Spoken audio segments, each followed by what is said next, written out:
Hey, this is Mark from the workout room. I'm thinking about a few things, but I'm only going to talk about one.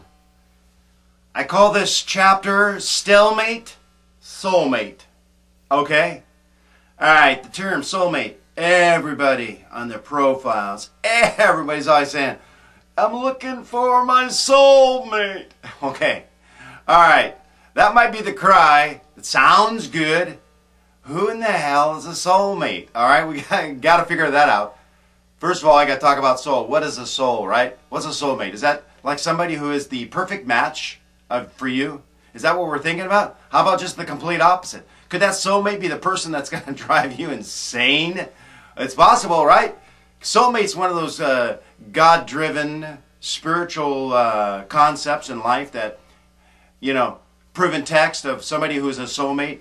You know, if you lived with somebody for 50 years as their partner, you're going, soulmate. And I'm thinking to myself, my mom and dad lived together. And okay, they're not around no longer, but I'm just thinking, hey, you know, they fought all the time like cats and dogs. I mean, it was like a war in there. I felt like I was at the Olympic Auditorium in LA. Hello? Come on. Was that soulmate? Well, no, they stuck it out. I think that if that's a soulmate, hey, I want a cellmate, if you know what I'm saying.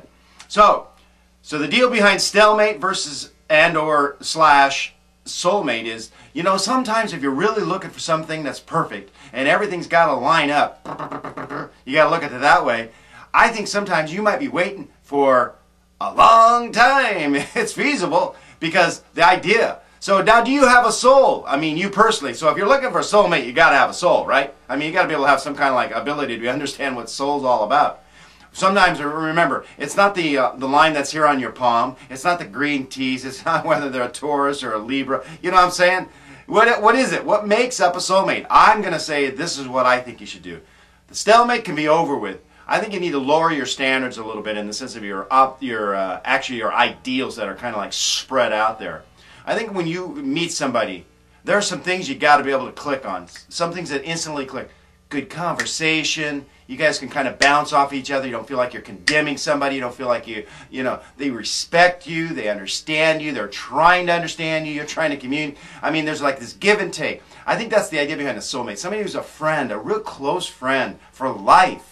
Somebody who can give and take and kind of bounce and kind of work the framework of year after year. You guys are working together, strengthening together. Your relationship gets bigger and better. Those are things I think that would be identified as possibly a cellmate. But I think the cellmate needs to be X'd out. Get rid of the idea. I think you need to look for somebody who's your friend. I think there's some other ideas that could encompass that soulmate. But I think that's like the word you don't talk about. I think it's the word you can't equate what you're doing. Okay, in real life. That's the way I look at it. So, from the workout room, Mark's here. Stalemate? Soulmate? I don't know. Cellmate? I hope not.